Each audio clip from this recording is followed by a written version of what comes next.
संदेश से मैं अनिल कौशिक। न्यूज अपडेट 7 बजे कार्यक्रम बादरा आसपास में आप सभी दोस्तों का स्वागत है। दोस्तों कार्यक्रम की शुरुआत करते हैं आज की मुख्य खबर से। और सबसे पहले मैं आपको बताऊं तो दोस्तों आज प्रशासन शहरों के संग अभियान खूबराम जी की मूर्ति चौक के पास बापू वाला अतिथि सदन में वार्ड नंबर 23 के लिए लगा और वार्ड नंबर 24 के लिए कल लगेगा ग्रामीण कन्या विद्यालय में। दोस्तों इस प्रकार से वहाँ वैक्सीनेशन भी होता है और ग्रामीण क्षेत्र का जो अभियान है प्रशासन गांव के संग उसमें भी वैक्सीनेशन साथ में होता है। तो इसके अलावा दोस्तों बादरा आसपास की खबरों का रुख करते हैं और सबसे पहले आपको बताते हैं गोगामेडी की समाज सेविका और किन्नर प्रियंका महंत का आज दोस्तों निधन हो गया और वो डेंगू से पीड़ित थी। दोस्तों डेंगू का किस कदर यहाँ खोप व्याप्त है नौहर व बादरा तहसील क्षेत्र में, दोस्तों इसका आप अंदाजा नहीं लगा सकते, क्योंकि जिस प्रकार से डेंगू के रोगी रोजाना अस्पतालों का रुख करते हैं और अस्पतालों में किसी भी अस्पताल में दोस्तों बेड आपको नहीं मिलेगा, क्योंकि डेंगू के रोगी इस कदर अभी भी भारी संख्या में आ रहे हैं। और इससे पहले भी दोस्तों यहाँ आधिकारिक रूप से तो इन आंकड़ों को नहीं लिया जाता होगा, लेकिन बादरा क्षेत्र में मैं सिर्फ बादरा की बात करूं तो 7 से 10 के लगभग डेंगू रोगियों की मौत हो चुकी है दोस्तों। और डेंगू का जो अंतिम और जो खतरनाक स्टेज है, एक प्रकार से दोस्तों ये वेरिएंट बताया जा रहा है जो कि बहुत डेंजर वेरिएंट है डेंगू का। और इसके अंदर दोस्तों जो 3 तरह की डेंगू होती है, मैंने आपको बताया जो लास्ट स्टेज की डेंगू होती है उसमें दोस्तों उल्टी या दस्त के साथ पेशेंट को रक्त भी आ सकता है, खून भी आ सकता है, और इस प्रकार से उसकी जो स्टेज होती है वो उसको डेंजर माना जाता है। और उसमें दोस्तों प्लाज्मा जो ताज़ा रक्त होता है उसकी प्लाज्मा ग्रुप चेक करके लगाई जाती है और इस प्लाज्मा से ही दोस्तों प्लेटलेट्स जो है वो उम्मीद होती है कि वो अप आ जाए और पेशेंट जो है खतरे के निशान से बाहर निकल आए। तो दोस्तों जो मैं समाज सेविका का जिक्र कर रहा था किन्नर प्रियंका महंत, उन्होंने दोस्तों बादरा और नौर क्षेत्र की करीब 2 दर्जन कन्याओं की शादी भी करवाई है और अनेकों ऐसे समाज सेवी कार्यों में भी किन्नर प्रियंका महंत जो है भाग लेती रही है। और पूरे किन्नर समाज में दोस्तों नौर व बादरा के किन्नर समाज में शोक की लहर व्याप्त है। इसके अलावा दोस्तों ओम प्रकाश ख्यालिया जो कि डुंगराना गांव के बामासा माने जाते हैं दोस्तों, वो उन्होंने दोस्तों लगातार वो कुछ न कुछ दान देते रहते हैं और ये डांगा जो डुंगराना गांव है उनके ये प्रमुख बामासा माने जाते हैं। और आज भी दोस्तों 115 क्विंटल पराली धान जो है गायों के लिए इन्होंने दान दिया है। और इस अवसर पर दोस्तों गौशाला के अध्यक्ष श्रीचंद जी शर्मा द्वारा उनकी प्रशंसा की गई। अनेक ग्रामीण भी इस अवसर पर उपस्थित रहे और शिवचंद ख्यालिया और मोमन राम मूड के अलावा धर्मवीर धर्माराम ख्यालिया और विनोद बेनीवाल, जय सिंह बिजारनिया, इंद्राज मूड आदि अनेकों गणमान्य जन भी यहाँ उपस्थित रहे। इसके अलावा दोस्तों आज भी बाजारों में खाद के लिए मारामारी देखी गई दोस्तों। इससे पहले भी सप्ताह जो है एक सप्ताह पहले भी मात्र 5 दुकानों पर जो है वो सीमित उपयोगी खाद जो है वो आई थी और 5 दुकानों पर दोस्तों लंबी लाइनें 100 से 200 300 मीटर तक की लंबी लाइनें दोस्तों किसानों की खाद के लिए देखी गई। और आज भी स्थिति यही रही। आज देर तक जो है दुकान पर खाद का वितरण चालू नहीं हो पाया और इसकी वजह से दोस्तों किसानों में जो है निराशा रही और भारी संख्या में भीड़ उमड़ी है दोस्तों। इसके ऊपर कोई विशेष रूप से कोई योजनाएं कृषि उपज मंडी के अधिकारियों की दिखाई नहीं देती है दोस्तों। जिस प्रकार से खाद को लेकर मारामारी रहती है और किसान दोस्तों 5 से 10 घंटे लाइन में लगे रहते हैं और उनको खाद नहीं मिल पाती है। ये स्थिति है बादरा में खाद की दोस्तों। किस प्रकार से खेतों में किसान जब गांव से शहर में खाद खरीदने के लिए आता है तो लाइन में लगे उनको 5 से 7 घंटे हो जाते हैं खाद लेने में। तो दोस्तों कैसे वो घर जाएगा और कैसे अन्य सामानों की खरीदारी कर पाएगा। तो ये इस स्थिति में सुधार होना चाहिए और हमारे जो जनप्रतिनिधि महोदय है वो भी कृपया इस तरफ ध्यान दें और जो अधिकृत विक्रेता है दोस्तों उनकी संख्या बढ़ाई जानी चाहिए ताकि किसानों की जो है भीड़ ज़्यादा बड़ी संख्या में ना लग पाए। इसके अलावा दोस्तों आज से 15 नवंबर से बादरा के खेल स्टेडियम में बालिका 17 वर्षीय व 19 वर्षीय स्कूली स्टेट खो खो प्रतियोगिता प्रारंभ हुई है दोस्तों। स्टेट लेवल की ये खो खो प्रतियोगिता है जो कि 17 व 19 वर्षीय बालिकाओं के लिए है और स्कूली बालिकाओं के लिए दोस्तों। इसका आज विधिवत उद्घाटन हुआ और जिसमें केवल बालिकाओं की टीमें ही, पूरे राजस्थान की सभी जिलों की टीमें दोस्तों इसमें भाग ले रही है। और इसके लिए बादरा के जो ग्रासिंग मैदान है उसमें 6 खो खो मैदान बनाए गए हैं। 6 खो खो मैदान अर्थात एक साथ 6 खो खो के टूर्नामेंट मैच कराए जा सकते हैं और इसमें बड़ी संख्या में रेफरीज की भी टीमें हैं लगी है दोस्तों।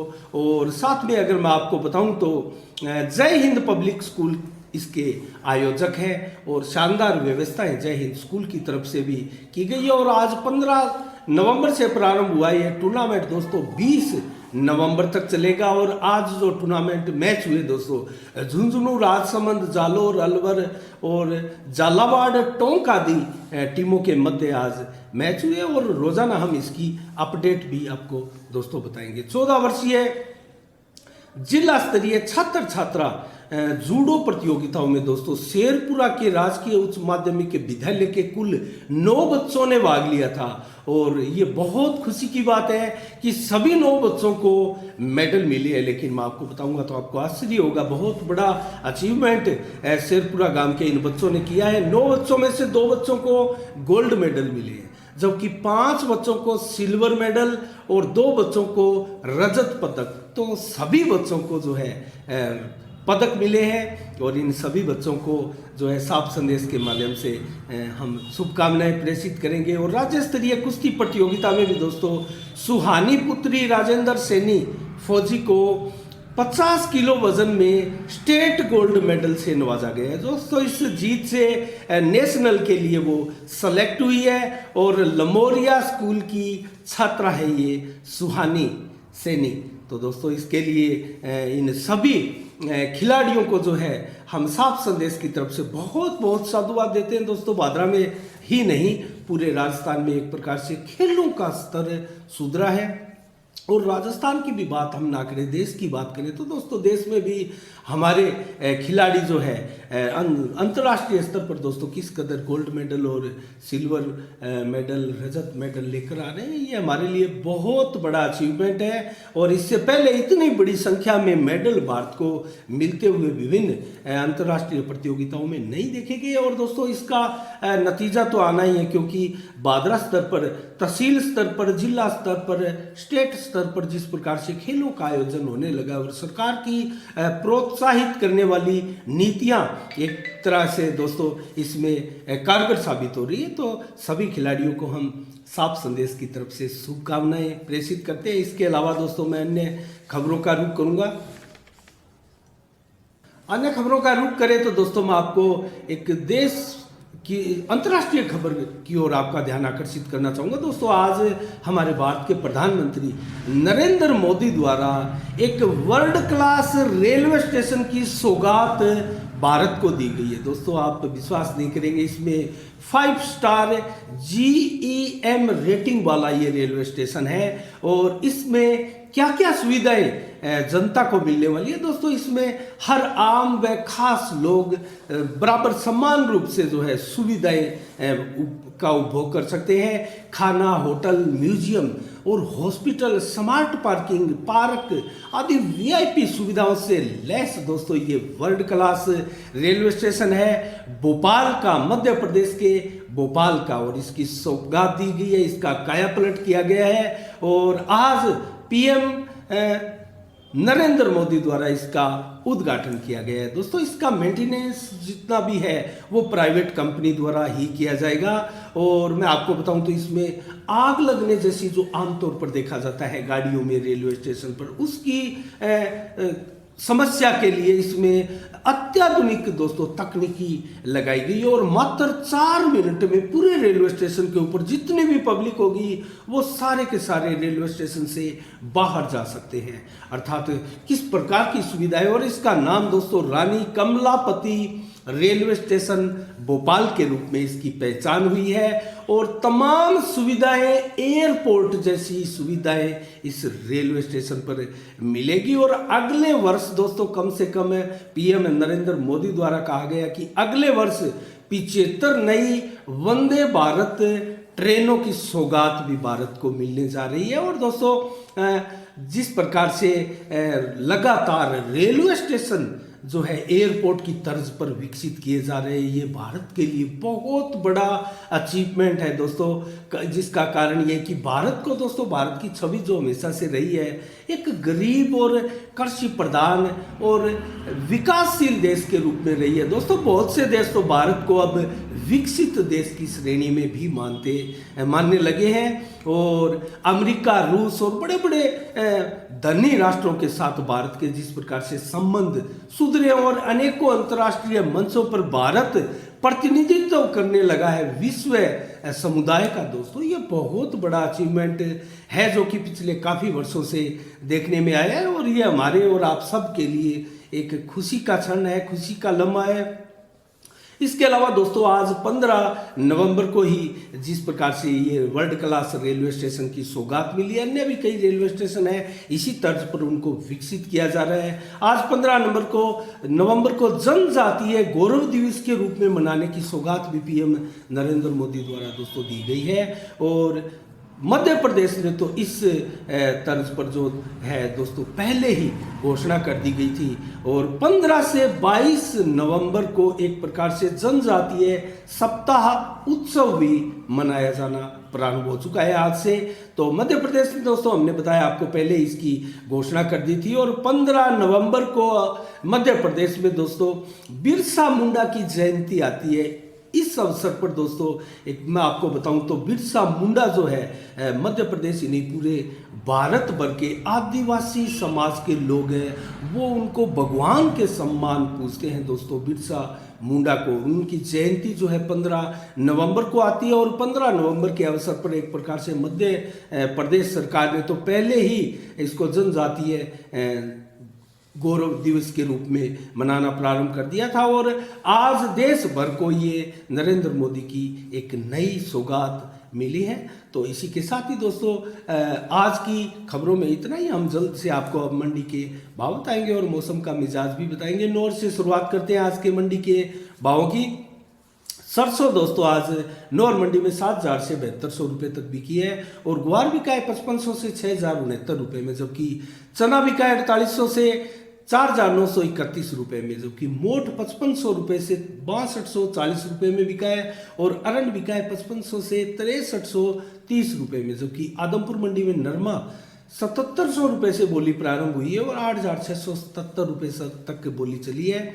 और दोस्तों इसके अलावा ग्वार की बोली जो है आदमपुर में 5,785 मात्र रही है और बरवाला में बाजरा की बोली 1,590 से 1,700 रुपये, जबकि देसी कपास की बोली 7,561 रुपये रही और सरसा में नरमा 7500 रुपये से 8584 रुपये की बोली लगी है, जबकि कपास की बोली 7300 से 7700 रुपये सरसा में लगी है। इलाहाबाद में नरमा 8,000 से 8560 रुपये की अंतिम बोली पर रहा, जबकि फतेहाबाद में नरमा की बोली 7,000 से प्रारंभ हुई और 8451 रुपये में अंतिम बोली रही और कपास की अंतिम बोली 7100 से 7615 बोली गई और भट्टू में नरमा दोस्तों 7600 रुपये से 8400 रुपये की बोली पर रहा और कपास 7,000 से 7200 रुपये की बोली पर रही आज। और हनुमानगढ़ में नरमा 8200 रुपये से 8730 रुपये की बोली लगी और अबोर में नरमा 8,000 से 8660 की बोली लगी है